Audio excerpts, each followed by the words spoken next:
जय हिंद दोस्तों, मैं रणवीर सिंह स्वागत करता हूं एक बार फिर से आप सभी का आपके परिवार मैथ एंड जीएस क्लासेस में। तो दोस्तों आज हम लोग बात करने वाले हैं ये लाभ और हानि चल रहा था, तो लंबा सा टॉपिक है। अगर उसको अलग अलग पार्ट्स में रखें तो एक एक पार्ट्स इसमें हम लोग देख रहे हैं। तो ये उसका पार्ट नंबर 9 है ना। तो अभी और भी आगे आएंगे, अलग अलग टाइप्स के क्वेश्चंस हैं, अभी कुछ और टाइप्स के बनेंगे और ठीक ठाक क्वेश्चंस बनते हैं, इससे महत्वपूर्ण रहते हैं जो एग्ज़ाम में पूछे जाते हैं। सभी एग्ज़ाम के लिए महत्वपूर्ण है जिसमें मैथ्स पूछे जाते हैं, ठीक है। तो इसमें क्या है, जब मूल्य में x% की कमी होने पर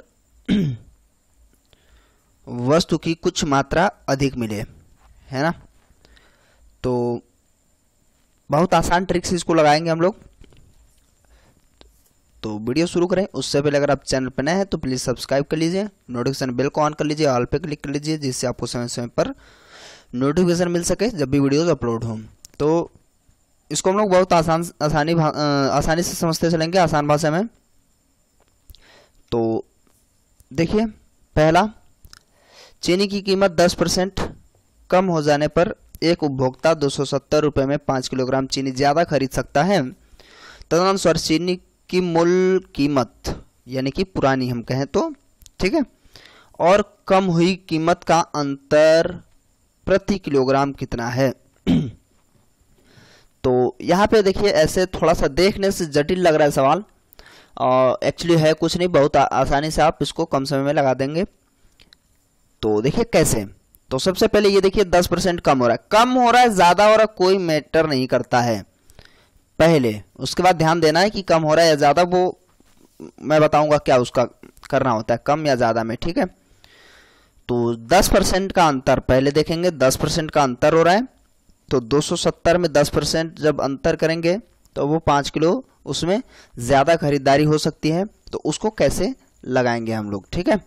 तो सबसे पहले हम क्या करेंगे, जो रुपए देगा यानी कि मूल्य देगा उसका 10% हम लोग निकाल लेंगे, जो 5 किलोग्राम के और इक्वल में आ जाएगा। और आप उसको प्रति इकाई करना चाहें तो उससे भी डिवाइड कर देंगे। जैसे देखिए, इसको आपको नया, देखिए नया और पुराना हम कह रहे थे, तो नया क्या करना है, देखिए डायरेक्टली नया ये मूल्य आएगा, ठीक है। नया मूल्य क्या आएगा, 270 गुणे 10/100, क्योंकि 10% 270 का 10% जो होगा वो 5 किलोग्राम के बराबर आएगा, क्लियर। तो यदि प्रति किलोग्राम है ना, तो 5 से डिवाइड कर दीजिए, मूल्य आ जाएगा, ठीक है। तो इसको आप क्या करेंगे, इसको डिवाइड कर लीजिए। तो यहाँ हो जाएगा 5×25 यानी कि 5.4, ये नया मूल्य है प्रति किलोग्राम, ठीक है। यानी कि अब जो मूल्य है वो 5.40 पैसे है, यानी कि 5 रुपये 40 पैसे या 5.4 रुपये, ठीक है। ये नया मूल्य आ रहा है। अब पुराने की बात हम करेंगे, चूंकि नया पुराना उसमें कहा भी गया है ट्रिक में। कारण यह है कि हमें अंतर भी बताना है। तो अब हम मूल कीमत या पुराना कह लें, मूल्य क्या है, तो जो हमारा वैल्यू आता है नया मूल्य का, अब देखिए वो पहले ये ध्यान देना होता है कम हो रहा है या ज़्यादा, यही हमें ध्यान देना है। यहाँ पे 10% कम हो रहा है, तो कम वाले सिचुएशन में क्या करेंगे, न्यू वैल्यू जो आती है उसके सापेक्ष 100 का कौन सा कितना भाग है वो हम देख लेंगे। 10% कम हो रहा है, इसका मतलब 100/90 भाग ही बचा है, ठीक है। इसको आसान करने के लिए ऐसे रखा गया है उसका मूल्य का, है ना। तो डायरेक्टली आ जाएगा इससे, ठीक है। तो इसको डिवाइड कर लेते हैं। तो इसका 6 रुपये आ गया, है ना, 6 रुपये आ गया। अंतर अगर हम बात कर लें, अंतर कह रहा था, तो अंतर 6 में से घटा लेंगे तो आ जाएगा 60 पैसे, ठीक है। तो 60 पैसे ही आएगा, पैसे में मूल्य होना चाहिए या 0.6 रुपये आ जाएगा। तो इसमें देखिए फिर से एक बार समझ लीजिए कि हो क्या रहा है। सबसे पहले आपको नया मूल्य निकालना होगा। नया मूल्य जो परसेंटेज होगा उसका कुल रुपए के बराबर आप रखेंगे, यानी कि उसके गुणनफल में रखेंगे, और जितना कम या ज़्यादा वस्तु हो रहा होगा वो भी बटे में कर लेंगे तो प्रति इकाई आ जाएगा, तो नया मूल्य आ जाएगा। उसके बाद उसी नए मूल्य का यदि अधिक होता है तो आप प्लस कर लेंगे, नीचे ऊपर 100 रहना चाहिए, और कम होता है तो घटा लेंगे। ठीक है, मात्र इतना ही काम करना है। तो फिलहाल इसको देख लेते हैं, इसका ये ख नंबर सही हो जाएगा। ठीक है, अंतर पूछा था। अच्छा नेक्स्ट देखते हैं, थोड़ा सा अलग होगा, है ना। कुछ पुस्तकों के मूल्य में 40% वृद्धि हो जाने पर मुझे 84 रुपये में पहले से 8 पुस्तकें कम मिली। यहाँ पे कम मिल रही है, ज़्यादा मिल रही है, इससे कोई मतलब नहीं है। हमें यहाँ देखना है कि बढ़ रहा है या घट रहा है परसेंटेज में। ठीक है, तो प्रत्येक पुस्तक का आरंभिक मूल्य, यानी कि इसमें पुराना मूल्य, यानी हम कहें तो जो शुरुआत का जो रेट था वो क्या है। तो फिर से आप क्या करेंगे, आपको पता है, आप सीधी सी बात है 84 को, चूंकि आपका क्या आएगा यहाँ पे नया मूल्य आ जाएगा, है ना। नया मूल्य आएगा 84 का 40% निकालिए, और इसमें देखिए प्रति पुस्तक की बात कर ले तो 8 से भाग कर लीजिए, प्रति पुस्तक आ जाएगा। ठीक है, या 8 पुस्तकों का नया मूल्य आ जाएगा। तो यदि आप 8 से डिवाइड कर लेंगे, या जो भी मूल्य देता है, जो भी वस्तुएं देती हैं उससे भाग कर लेंगे तो प्रति इकाई आता है, तो आप आमतौर पे भाग ही करेंगे। ठीक है, तो इससे क्या है, बाद में परेशानी सॉरी परेशानी नहीं हो गया ना। 8 पंचे 40, उसको डिवाइड कर लीजिए, तो इससे डिवाइड कर लेंगे तो 4.2 आ जाएगा। ये क्या है, रुपए आ गए। नया मूल्य क्या है, 4.2 रुपये एक पुस्तक का। क्लियर। अगर हम पुराने मूल्य की बात करें, इसमें कहा भी है कि आरंभिक मूल्य क्या है, तो पुराना मूल्य क्या हो जाएगा, डायरेक्टली आपको पता है जो भी वैल्यू आती है उसका ऊपर आप 100 रखेंगे बटे में, यदि प्लस है तो 100 में प्लस कर देंगे, माइनस यानी कि कम है, प्रतिशत कमी है तो माइनस कर लेंगे, बस। तो यहाँ पे 40% बढ़ रहा है तो 40% जोड़ लीजिए, यानी 100 + 40 140 आ गया आंसर। इसको डिवाइड कर लेते हैं, तो इसका जो मूल्य आ जाएगा देखिए 14×42 यानी कि 3 रुपया। पुराना मूल्य क्या था, 3 रुपया था, बस। अब अंतर तो कुछ तो कहा नहीं है, तो आसानी से आपका आंसर यही निकल गया, है ना। अब अभी आगे वाले वीडियो में, सॉरी आगे वाले सवाल में देख लीजिए, और ज़्यादा क्लियर हो जाएगा, वो भी अलग होगा। तो ध्यान से देखिए, चीनी की कीमत में 20% कमी हो जाने पर मुझे 600 रुपये में 5 किलो अतिरिक्त, यहाँ हमें कोई मतलब नहीं होता चीनी अधिक मिले या ज़्यादा मिले, उससे कोई मतलब नहीं। सॉरी, अधिक ज़्यादा बात एक ही है, कम मिले या ज़्यादा मिले कोई फ़र्क नहीं पड़ता है। बात हमें ये देखना है कि यहाँ कम या ज़्यादा है, यहाँ पे क्या वैल्यू दे रखी है, और वस्तु का कितना घट या बढ़ रहा है वो हमें यहाँ पे नंबर देखना है, क्वांटिटी देख लेनी है ना। तो अब क्या है, तदनुसार कीमत में कमी होने से पहले चीनी की कीमत कितने रुपए प्रति किलो था। तो बात वही है जो भी पिछले सवाल में निकाले हैं हम लोग, है ना। प्रति किलो ही निकाल के हम लोगों ने बताया, वही पूछ रहा है, लेकिन तरीका थोड़ा सा कहने का ठीक ठाक उसका है।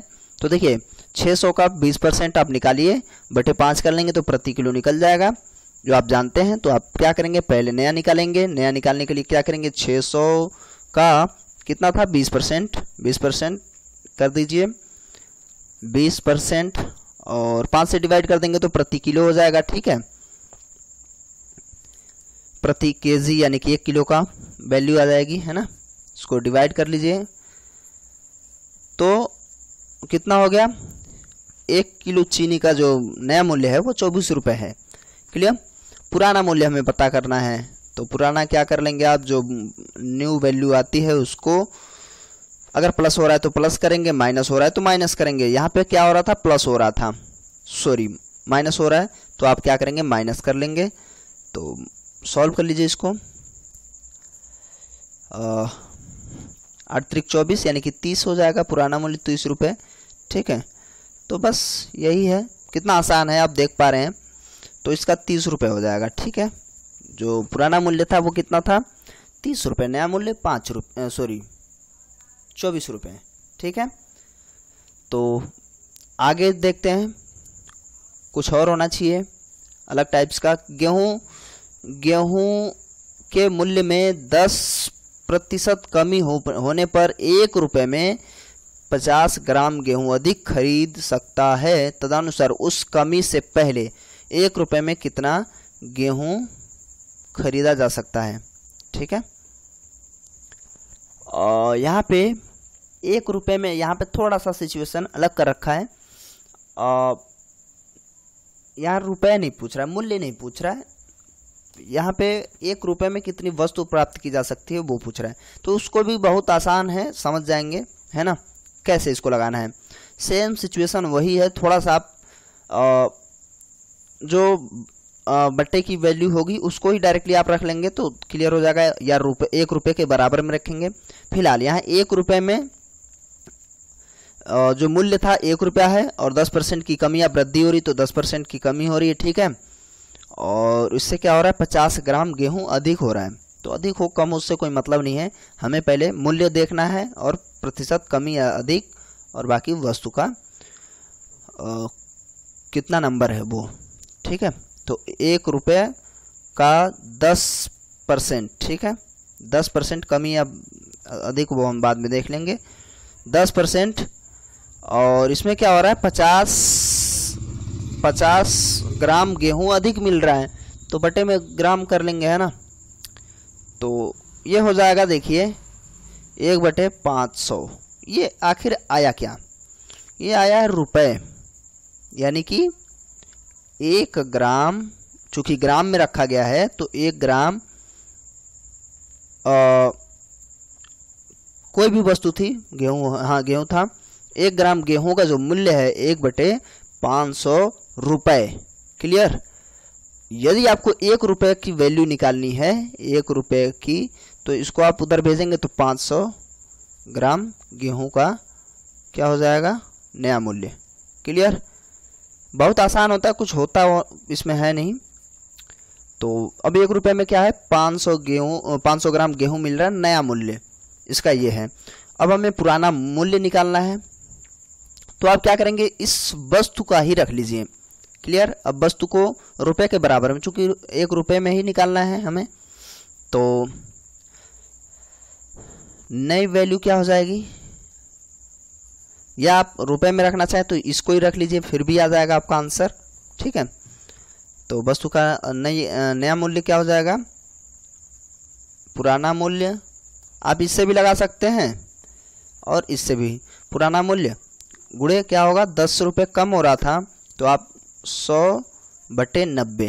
क्लियर, और उसके बाद आप इसको सॉल्व कर लीजिए। ठीक है, तो सॉल्व कर लेते हैं। देखिए ये बटा है तो इसी में रहेगा, है ना, और ये इसके अपोजिट में, यहाँ पे देखिए सॉल्व करने के लिए क्या है, ये यहाँ से पूरा डिवाइड हो गया, और जब आप इसको करेंगे तो ये उल्टू कर लेगा, है ना, तो 1/450 हो जाएगा। देखिए कैसे, ये ऊपर है तो ये होता ना, ऊपर से यहाँ आएगा और सबसे नीचे से सबसे ऊपर चला जाएगा, तो नीचे 1 ही है तो 1 से 1 ही ऊपर गुणा हो जाएगा, तो 9×5 = 45 यानी कि 150। तो 1 ग्राम गेहूं का जो नया मूल्य है, सॉरी यहाँ पुराना होगा ना, पुराना मूल्य है वो कितना है, 1/450 रुपये, या 1 रुपये में कितना गेहूं मिल जाएगा, 450 ग्राम। तो यही समझना था। ठीक है, तो ये पुराना हो गया, ये नया हो गया, तो दोनों में से जो भी पूछ रहा होगा हम बता देंगे। क्या कह रहा था, 1 रुपये में कितना गेहूं खरीदा जा सकता था, तो पुराना मूल्य बता रहा है, तो कितना खरीदा जा सकता था, 450 ग्राम, है ना। कितना आसान है। चलिए लास्ट देख लेते हैं। एक सेब की कीमत में 20% की कमी होने पर एक व्यक्ति 54 रुपये में 10 सेब ज़्यादा खरीद सकता है। तदनुसार सेबों की कमी की गई कीमत प्रति दर्जन कितनी होगी। बस थोड़ा सा ये प्रति दर्जन बढ़ा दिया है और कुछ मतलब नहीं है, यूनिट में आएगा उसका आप 12 से गुणा करा लेंगे। तो इसमें क्या करेंगे, नया वैल्यू क्या है, आप क्या कर लेंगे, इसको 54 का 20% निकालिए। और इसमें 10 सेब ज़्यादा मिल रहे थे तो आपको यूनिट में करने से ये फ़ायदा होता है कि जो भी चीज़ें हैं बाद में हम उसको सही कर लेते हैं। ठीक है, तो 20 पंचे 100 और ये दशमलव में आएगा, है ना, तो दशमलव में ले लेते हैं और 1.508 कर लेंगे, है ना, उतना ही आएगा, 1.08 रुपये डिवाइड करने पे। उसके बाद ये क्या था, हमारा नया मूल्य था। पूछा क्या है, सेबों की कम की गई कीमत प्रति दर्जन कितनी होगी। तो एक सेब का मूल्य है ना 1.08, हमें क्या करना है, एक दर्जन का बताना है। तो भाई एक दर्जन का इधर 12 से आप गुणा कराएंगे, नई वैल्यू भी पूछा है तो इधर 12 से गुणा कराना होगा, सीधी सी बात है। तो 12 से गुणा करा लीजिए, 12 × 8 = 96 और 12 × 1 = 12, तो 12.96 इसका करेक्ट आंसर हो जाएगा। तो कितना, एक दर्जन का कितना रुपया हो जाएगा, 12.96 रुपये। क्लियर। तो ठीक ठाक सवाल थे, कैसा लगा आप कमेंट करके ज़रूर बताएंगे। और अभी भी आपने चैनल को सब्सक्राइब नहीं किया है तो प्लीज़ सब्सक्राइब कर लेंगे। यदि आप पहले से सब्सक्राइब कर चुके हैं तो बहुत बहुत धन्यवाद। और अगर सब्सक्राइब बटन यहाँ पे लाल लिखा हो, है ना, लाल बटन में, तभी सब्सक्राइब करें। और पड़ोस में घंटा को ज़रूर बजाएं। ऑल पे क्लिक कर लेंगे, है ना, ऑप्शन 2-3 आते हैं तो उसमें ऑल पे क्लिक कर लेंगे। और दोस्तों के साथ ज़्यादा से ज़्यादा शेयर कर दीजिए। चलिए मिलते हैं अगले वीडियो में, तब तक के लिए नमस्कार, जय हिंद, जय भारत।